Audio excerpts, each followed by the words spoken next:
ไอ้บ่จือพี่น้องเพิ่นบ่คันจือผมใส่เสื้อสีใหม่มามื้อนี้หัวดุนอยู่ตัวนี้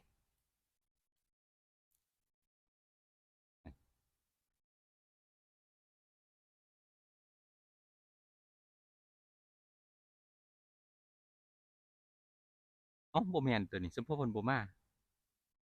คนละตัวพี่น้องโอ้ตัวนี้งามคือกันนึกว่าจะตุ้ยนุ้ยโอ้บ่แม่นพี่น้องกระรอกคนละตัวแต่พอเอิ้นเพิ่นบ่มาพี่น้อง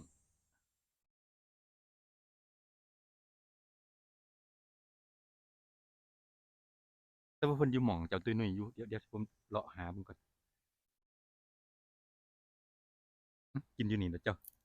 ไปเลาะเบิ่งบักตุ้ยนุ้ยกัน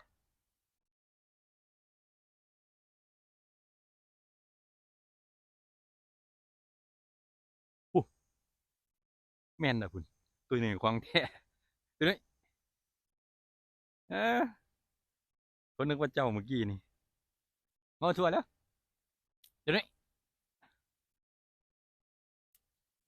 พี่จะเป็นตุ้ยนุ้ยพี่น้อง แต่พอตัวนั้นผมเอื่นเพิ่นบ่เข้ามาไอ้มาติล่ะสวัสดีครับนี่ว่าจะให้พี่น้องเบิ่งขี้ย้านแฮงพี่น้องเดี๋ยวนี้ถือก่อกวนหลาย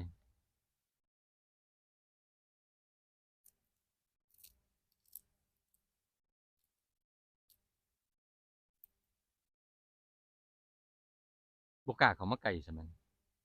มึงก็เจ้ากำลังเอารถมาเฮ็ดงาน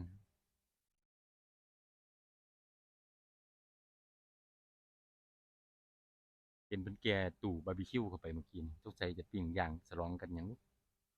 อันนี้ตัวน้อยมากนี่ตัวน้อยเขาก็เลยย้านไปนำเลย